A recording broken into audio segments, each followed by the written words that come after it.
રાજ્યભરમાં અનેક જગ્યાએ અલગ અલગ લોક વાયકાઓ હોય છે, ત્યારે મહેસાણા જિલ્લાના વિસનગરમાં અનોખી રીતે હોળી ધૂળેટી મનાવવામાં આવે છે। તો વિસનગરમાં વર્ષોથી અનોખી રીતે આ ખાસડા હોળી રમાય છે, ત્યારે નામ જાણીને ચોક્કસ નવાઈ લાગી હશે, પરંતુ અહીં ડીજેના તાલે બે જૂથો એકબીજા ઉપર ખાસડા ફેંકીને ખાસડા યુદ્ધ રમે છે। ત્યારે વિસનગરના મંડી બજાર વિસ્તારમાં છેલ્લા 150 વર્ષથી વધારે વર્ષોથી આ ખાસડા યુદ્ધની પરંપરા ચાલી આવી છે।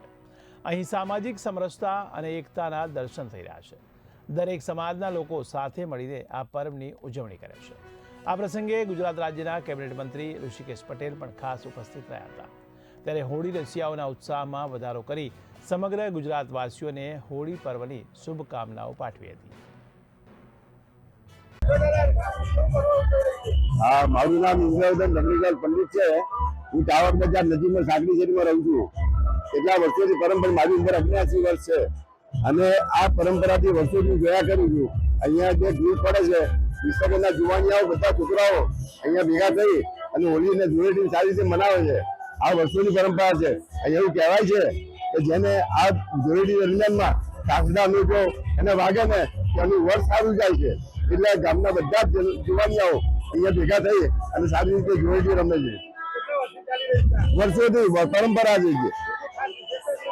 વિશેષતા એ કે ખાસડા રીંગણ અને શાકભાજી લઈને બધા આ મમ્મી મારે છે અને માટલી બાંધવામાં આવે છે। એ માટલી બાંધી અને જે એનું પિરામિડ બનાવી અને જે ગ્રુપ હોય એ માટલી તોડે એમને આ સાથે અભિનંદન આપવામાં આવે છે અને એનું સ્વાગત કરવામાં આવે છે। ધૂળેટીના પ્રસંગે સમગ્ર ભારત અને ગુજરાતીઓને ખૂબ ખૂબ મારી શુભેચ્છાઓ। વિસનગરની અમારી અનોખી પરંપરા છે।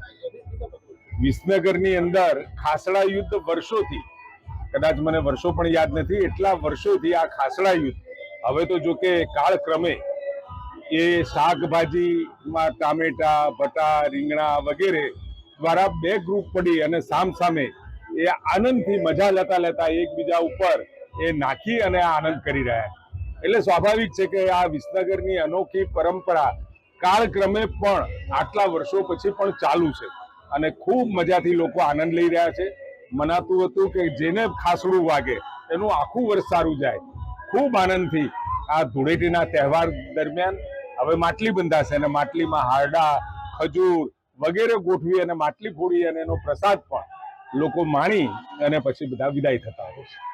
ઓકે।